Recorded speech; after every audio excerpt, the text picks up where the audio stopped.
हम उनकी वोट काटेंगे जब तक वे किसानों का काम नहीं करेंगे। हम उनके खिलाफ कैंपेन चलाएंगे। तो आज ही पता चला कि बंगाल को खुला बनाने की बात कर रहे हैं। We're joining you right now from Asansol, and you might find a surprising face here with me.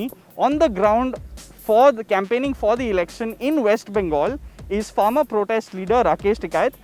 Rakesh ji, आपसे सवाल करेंगे। पहली बात तो ये, किसान मोर्चा के साथ आप जुड़े हुए हैं, किसान आंदोलन के साथ जुड़े हुए हैं। पश्चिम बंगाल में कैसे और पश्चिम बंगाल में क्यों आना हुआ? पश्चिम बंगाल में सारी सरकार यहीं आ रही दिल्ली की, तो मैं कहा भाई मोर्चों पर नहीं है तो वहाँ तो जरूर मिलेगी। हाँ, उनकी तलाश में आए हम यहाँ पे। आप यहाँ मुद्दा उठा रहे थे कि बीजेपी बंगाल को सोनार बांग्ला बनाने की कोशिश कर रहा है, बट ये जो चीज़ है इससे किसान आंदोलन से क्या लेना देना? क्यों नहीं लेना देना? यहाँ पे बकार है जनता को, यहाँ से वोट लेकर जाएंगे। देखो, आदमी जो पॉलिटिकल पार्टी हैं वो दो चीज़ से डरती हैं, ये आप समझ लो बात। अगर उनको ये होगा कि हम ये काम कर देंगे और हमने ये काम अगर कर दिया तो हमको वोट मिल जाएगी, तो उनको अगर हम वोट देने की हैसियत में होंगे तो भी हमारा काम करेंगे। अगर हम उनकी वोट कटने की हैसियत में होंगे तो भी वो हमारा काम करेंगे। ठीक है, दो चीज़ से डरते हैं। हम उनकी वोट काटेंगे, पूरे देश भर से काटेंगे, पूरे देश में जाएंगे। जब तक वे किसानों का काम नहीं करेंगे हम उनके खिलाफ कैंपेन चलाएंगे। आप एक तरीके से आप और बाकी जो स्पीकर भी थे इस इवेंट पे कह रहे थे कि अगर बीजेपी हार गया बंगाल में तो एक तरीके का ये वोट होगा किसान आंदोलन पे भी। तो आप क्या मानते हैं कि किसान आंदोलन बंगाल में भी एक मुद्दा है? अब क्यों नहीं है मुद्दा?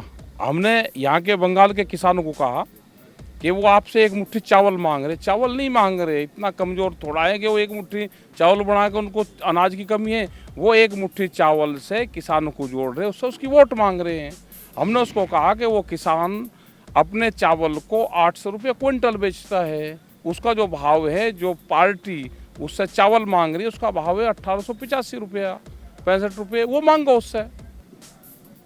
यही तो हमने कहा उसको। आखिरी सवाल ये है सर कि आप क्या लोगों को कह रहे हैं कि वो तृणमूल के लिए वोट दे या लेफ्ट फ्रंट कांग्रेस अलायंस के लिए वोट दे, कि आप खाली आपका संदेश ये है कि बीजेपी के लिए वोट? बीजेपी को वोट मत दो, और को किसी को ही दे लो, उसको मत दो वोट।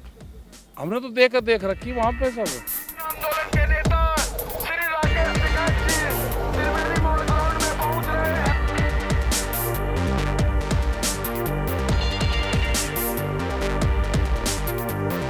तो आपका सबका धन्यवाद। जय हिंद, जय भारत, जय बंगाल।